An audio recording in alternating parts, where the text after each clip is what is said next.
Hej og velkommen til vores gruppeprojekt.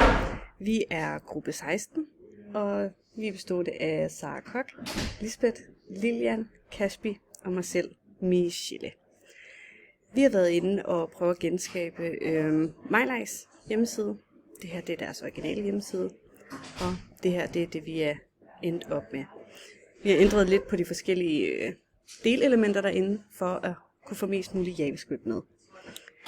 For at tage det fra en ende af, så oppe i toppen, det er Lilian, der har stået for det, fordi vi har delt koden op imellem os, har lavet en navigationsbar, hvor hun har fået lavet en drop-down menu, hvor man kan vælge sprog. Lisbeth, hun har stået for et slideshow, hvor at man i forhold til de her prikker hernede, kan gå videre, og det vil hun forklare koden på lige om lidt. Kaspi har lavet den her billedfunktion, hvor man kan gå ind på produktet. Under det, der har Sara lavet et slideshow, som automatisk skifter billede, og den kode, den vil også blive forklaret lidt. Selv har jeg lavet et tilmeldingsblanket til nyhedsbrev, hvor man indtaster en e-mail, trykker, så vil der komme en alert med, at den e-mail er nu tilmeldt en nyhedsbrev. For at I kan se med noget debugging, så har vi været inde. Det er en fejl, den var der ikke før. Ikke 2 sekunder. Ja, jeg ved ikke, hvad der sker. Nogle gange så kommer den frem, men der er altså ikke nogen fejl. Men nu kan I få lov til at høre lidt om vores JavaScript-kode fra en af de andre. For at få slideshowet til at virke, har jeg skrevet et variabel slide index. Jeg har kodet en funktion showSlides, der er lavet ved at skrive getElements by class name, og den gør og går ind og henter elementet fra HTML-koden.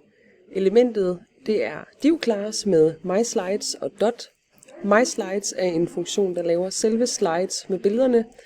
Dots er en funktion, der laver de grå runde prikker. Herefter er der kodet med if og for, og det gør, at der kan blive defineret selve den her slide-effekt. Det gør ligesom, at man kan gentage en effekt, så der kommer en loop-effekt, kan man også godt kalde det. Variablen styleDisplayBlock gør det muligt, at slides kan ses i CSS og på hjemmesiden. Variablen dots className active gør det muligt, at de grå prikker kommer frem på selve hjemmesiden.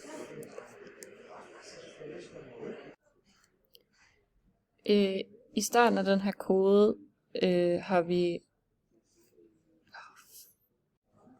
deklarerer vi 3 variabler.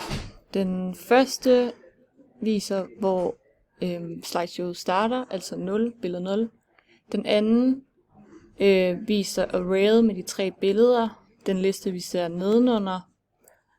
Og den tredje, den deklarerer hvor langt eller tiden for hvornår et slide skal skifte. Så nede i funktionen